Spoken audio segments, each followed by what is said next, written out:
It's been 2 months since the last addition to the Realme 8 series was unveiled, and now the brand has introduced yet another member of its popular mid-range lineup. The i model is usually the most affordable of the lot, and therefore isn't usually as hype or feature-packed as its other siblings. But the Realme 8i?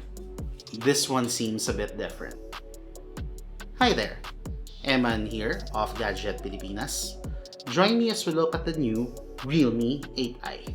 In terms of looks, the Realme 8i is composed of two glossy sections joined by a band with a metallic finish, showcasing a good contrast. While this makes the phone look more premium, you'll most likely be wiping it a lot, especially if you don't use a case. The camera module also uses a transparent housing which nicely blends in with the rest of the device. Located on the right, the power button also acts as the fingerprint sensor. I've noticed that due to its flat and recessed design, it's sometimes difficult to find it by feel. A more traditional raised button would have been a better choice for me. While I've already gotten used to it, and most brands have already gotten rid of the headphone jack, Realme has chosen to keep it for this phone. No more dongles needed. Realme 8i has a 6.6-inch display with a Full HD Plus resolution and is the first in the Realme 8 series to have a 120Hz refresh rate. While it doesn't have the liveliness of an AMOLED panel, the smooth and fluid animations more than make up for it. The device can even intelligently lower the refresh rate to as much as 30Hz, depending on what you're doing to extend battery life. The upgrades to this phone do not end on the outside. Under its glamorous panels is an Helio G96, backed by up to 6 gigs of LPDDR4X RAM and up to 128 gigs of UFS 2.1 storage. As impressive as its benchmark scores are, the gaming performance will also be to your delight. It can even run a demanding game like Genshin Impact smoothly at medium settings with no major issues, which is good for a mid-range phone. At the back of the phone, you'll find a 50-megapixel main camera and a pair of 2-megapixel sensors, one black and white and one macro.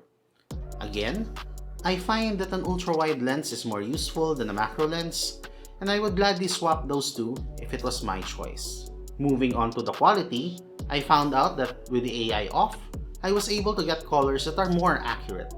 Somehow, turning it on just boosts the colors to make things appear livelier, which some people prefer. Selfies also look very detailed with just the right amount of sharpness and contrast. The bokeh effect also looks convincing and is quite accurate. Now, you get a buttery smooth UI that offers the usual features like the assistive sidebar for quickly taking screenshots and screen recordings.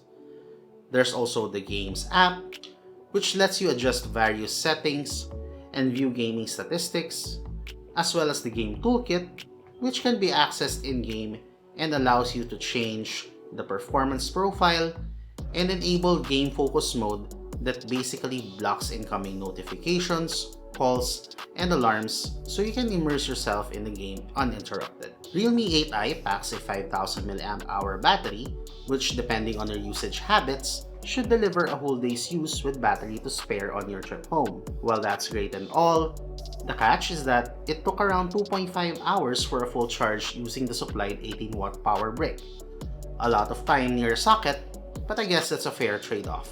Overall, there's not much to dislike about the Realme 8i. It offers a premium design, the performance is on point for a mid-ranger, its cameras are surprisingly very capable, though not as flexible, and it has great battery life. On the flip side, there are some questionable design decisions, like the design of the power button and the lack of an ultra-wide lens. Realme 8i comes in two colors, Stellar Purple and the Space Black. It will be available via Lazada starting November 17, 2021 at the following prices. You can also get it via Realme offline stores and partner dealers nationwide. So that was a review of the Realme 8i. If you like this video, please don't forget to like, share, and subscribe. You may also follow Gadget Pilipinas on Facebook, Twitter, Instagram, and TikTok for more tech-related content. Once again, this is Eman. Thank you for watching.